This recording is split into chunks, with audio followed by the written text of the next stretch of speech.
जय हिंद। ये प्रश्नावली 4.1 है, क्लास 9 का। देखे ध्यान पूर्वक क्वेश्चन नंबर 1 में क्या दिया है। ठीक है, ध्यान पूर्वक देखिएगा आप लोग। यहाँ पर दिया है कि एक नोटबुक की कीमत एक कलम की कीमत से दोगुनी है।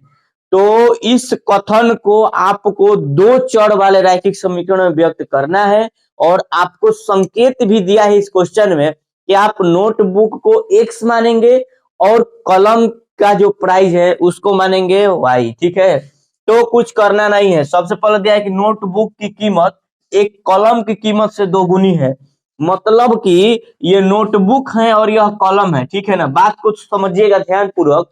यह नोटबुक है और यह कलम है। यहाँ पर दिया है कि एक नोटबुक की कीमत एक कलम की कीमत से दोगुनी है, यानी कि नोटबुक की कीमत दोगुनी है। तो आप इस बराबर का मतलब एक तरजुई का पलड़ा होता है। ठीक है ना, तो ये दोनों आपस में बराबर कब होगा? यह तो दोगुना बता रहा है कि यह इससे ये दोगुना है, तो आप दो गुने का बटखारा इस पर चढ़ा दी। आई मीन कहने का मतलब 2 से गुणा आपको इसमें करना है। ठीक है ना, इनको दो चर वाला रैखिक समीकरण में बना देना है। तो आप इसको ऐसे भी लिख सकते हो, x माइनस 2y बराबर 0 या x बराबर 2y, वो भी सही है और यह भी सही है। ठीक है, इस प्रकार क्वेश्चन नंबर आप एक कंप्लीट कर पाए। नेक्स्ट क्वेश्चन आप 2 नंबर देखिए कि 2 नंबर इसमें क्या बोल रहे हैं। आपका क्वेश्चन नंबर ये दिया है 2 नंबर इसमें कि x plus b y plus c बराबर 0 निम्नलिखित मान, ये आपके पास मान दिया है। ठीक है ना, इस मान में आपको निकालना है क्या? x plus b y plus c बराबर 0 के रूप में, मतलब इस समीकरण के इस जितना भी ये दिया गया है इसको इस समीकरण के रूप में बना देना है इसको पहले, और बनाने के बाद जब इस रूप में आप व्यक्त कर लेंगे उसके बाद ए बी और सी का अलग अलग मान को निकालना है। सब में अलग अलग मान निकलेगा, तो आपको यही बताना है ए और बी और सी का मान अलग अलग क्या होगा। तो आप लोग ध्यान पूर्वक देखिए कि मैं पहला कैसे बता रहा हूं। सबसे पहले इसका तुलना हम लोग करेंगे, या इसको हम ऐसे भी लिख सकते हैं ना, 2x प्लस 3y, और इधर से ये इधर आएगा तो क्या होगा? Minus 9.35 bar. अब इसका तुलना हम डायरेक्ट इससे करेंगे, x plus b y plus c बराबर 0। इससे यदि हम तुलना करेंगे इस समीकरण को पूरा का पूरा, मतलब इसका तुलना करेंगे x plus b y plus c बराबर 0। देखिए x है तो यहाँ पर भी x है, लेकिन a के जगह पर यहाँ पर क्या दिया है? 2 दिया है, तो आपके पास a बराबर निकल के आ जाएगा 2। इसी तरह यहाँ पर देखिए y है तो यहाँ पर भी y है, लेकिन b के जगह पर 3 है, तो b बराबर आपके पास निकल के आ जाएगा 3। इसी तरह यहाँ सॉरी यहाँ पर y के मान कितना आएगा? 3 आएगा। इसी तरह यहाँ पर प्लस c है ना, तो यहाँ पर माइनस c है, यहाँ पर आप प्लस भी लिख सकते हैं तो कोई दिक्कत नहीं होगा। ठीक है ना, प्लस माइनस फिर माइनस होगा, लेकिन c का मान हो जाएगा आपके पास माइनस सी बराबर माइनस 9.35 बार। ठीक है, यहाँ पर बी रहेगा, बी बराबर, ठीक है, बी बराबर 3, सी बराबर माइनस 9.35 बार। इस तरह आप क्वेश्चन नंबर 1 कंप्लीट कर पाएंगे। अब इसी में क्वेश्चन नंबर 2 भी दिया है, इसको भी कैसे करेंगे ध्यान पूर्वक देखिए। कुछ इसमें भी नहीं है, ध्यान पूर्वक देखिए। सबसे पहले ये क्वेश्चन हो गया, आप लोग आप अपने पास कॉपी रखिएगा और करते जाइए सवाल को। ठीक है ना, या स्क्रीनशॉट लेकर रखते जाइए। फिर नेक्स्ट में आप इसका तो मान आप निकाल दिए, अब आपको इसका मान ज्ञात करना है। देखिए सबसे पहले इस समीकरण को लिखेंगे हम लोग, x माइनस वाई बटा 5, और फिर इधर क्या है? माइनस 10 बराबर 0, ये मान दिया है। ठीक है ना, तो इसको तो सबसे पहले हमें तुलना करेंगे ax प्लस बी वाई आप प्लस सी बराबर 0 से तुलना करेंगे। तो बताइए x के जगह पर तो x है ही, कोई दिक्कत नहीं है, लेकिन इसके गुणांक a के जगह पर 1 है, यानी आपका a के मान 1 निकल के आ जाएगा। इसी तरह y के पद में तो y तो है ही, इसमें कोई दिक्कत नहीं है, लेकिन b के जगह पर 1/5 है, 1/5 है। ठीक है ना, ध्यान पूर्वक देखिए, तो आपके पास b के मान निकलेगा 1/5। इसी तरह यहां से, लेकिन हाँ उससे पहले आपको ये समीकरण में प्लस मान दिया है, लेकिन यहाँ पर माइनस है, तो आपका मान माइनस में आएगा। किस में आएगा? माइनस 1/, माइनस प्लस का ही तो ध्यान देना है। अगर दिया हुआ समीकरण में माइनस चिन्ह रहेगा तो डायरेक्टली वही माइनस चिन्ह आएगा। ठीक है, प्लस रहेगा तो कोई दिक्कत नहीं, आ जाएगा, लेकिन ये समीकरण प्लस का है ना, इसलिए इसमें जो भी माइनस रहेगा माइनस संभवतः माइनस में ही आएगा आंसर। ठीक है ना, तो अब यहाँ से देखिए प्लस सी है, लेकिन यहाँ पर माइनस 10 है, तो आप डायरेक्टली सी का मान माइनस 10 लिख सकते हैं, कोई दिक्कत नहीं है। तो इसमें भी ए बी और सी का मान आप निकाल दिए हैं। इसी तरह तीसरा भी सवाल है, देखिए स्क्रीनशॉट ले लीजिए इसका और इसको उतार लीजिए, ठीक है ना। अब नेक्स्ट सवाल देखिए, अब इसी में 3 नंबर क्वेश्चन है। 3 नंबर क्वेश्चन देखिए कैसे, मैं बता रहा हूं। ये दिया है कि -2x, यहाँ पर दिया है -2x प्लस 3y। अब इधर बराबर का 6 है, तो बराबर से इधर जब आएगा तो माइनस में हो जाएगा, तो यहाँ पर हो जाएगा -6। कोई दिक्कत नहीं है, -6 बराबर उधर कुछ नहीं बचा तो 0। फिर भी इसका तुलना हमें करना है, किससे करना है, इसका तुलना करना है, क्योंकि यही तो बोला है ना कि ax plus b y plus c बराबर 0 के रूप में व्यक्त कर दीजिए इसको, और a b और c का मान ज्ञात करना है, यही ना बोला है। तो इसको ऐसे कर देना है ax plus b y plus c बराबर 0। देखो इस समीकरण के रूप में कोई भी आपके पास समीकरण दिया रहेगा तो उसको व्यक्त करना है। तब यहां से देखिए x की जगह पर तो x है ही, लेकिन a के बदले यहां पर क्या दिया है -2, तो आप लिखेंगे a बराबर -2। इसमें कोई दिक्कत नहीं है, देखिए यहाँ पर y की जगह y दिया है, लेकिन b की जगह 3 है, लेकिन हाँ प्लस में है तो वो भी प्लस में है, तो सेम वही लिख देंगे, ठीक है ना। तब यहाँ से b बराबर क्या हो जाएगा, 3 हो जाएगा। फिर इसी तरह c बराबर क्या हो जाएगा, माइनस में है तो -6। तो यहाँ से हमें a b और c का मान संभवतः निकाल पाए हैं। इसी तरह 4 नंबर क्वेश्चन है, ध्यान पूर्वक देखिए, ठीक है ना।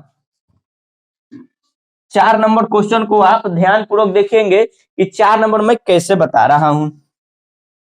दिया है कि x बराबर 3y, ठीक है ना।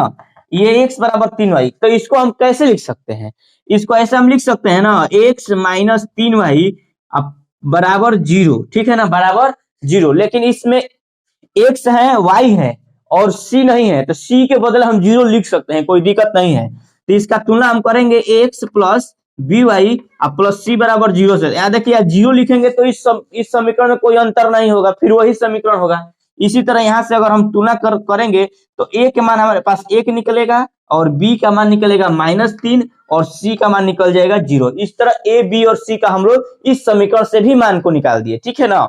इसी तरह क्वेश्चन नंबर 4 कैसे करेंगे, ध्यान पूर्वक देखिएगा, ठीक है। इसमें आप लोग इसको स्क्रीनशॉट लेकर अच्छे से कॉपी पर उतार लीजिएगा, ठीक है। अब देखिए इसमें 5 नंबर क्वेश्चन मैं कैसे बता रहा हूं। इसमें भी सेम वही पिछले जैसा क्वेश्चन है, 2x बराबर -5y। तो इसको भी सेम उसी तरीके से करना है, इसमें भी कोई दिक्कत नहीं है। कैसे करेंगे आप लोग बताइए। यह दिया है कि 2x अब -5y इधर आएगा तो हो जाएगा +5y।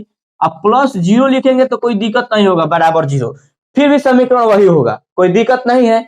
अब इसका तुलना हमें सीधे कर देना है ax plus b y plus c बराबर 0 से करेंगे, इसमें भी कोई दिक्कत नहीं है। तो बताइए a के मान हमारे पास निकल के आ जाएगा 2 और b का मान निकल के आ जाएगा 5 और c का मान निकल के आ जाएगा 0। इस तरह इस समीकरण से हमें a b और c का मान ज्ञात कर दिए, ठीक है। इस तरह क्वेश्चन नंबर 5वां भी कंप्लीट हो गया। अब क्वेश्चन नंबर नेक्स्ट 6 नंबर देखिए कैसे करेंगे। नेक्स्ट क्वेश्चन देखिए आप लोग कैसे इसको करेंगे हल, ठीक है ना। तो सबसे पहले हम इसको हल करेंगे, तो यहाँ पर दिया है 6 नंबर के 3x प्लस 2 बराबर 0, ठीक है ना। तो इसका सबसे पहले तो हमें एक समीकरण बनाना है ना।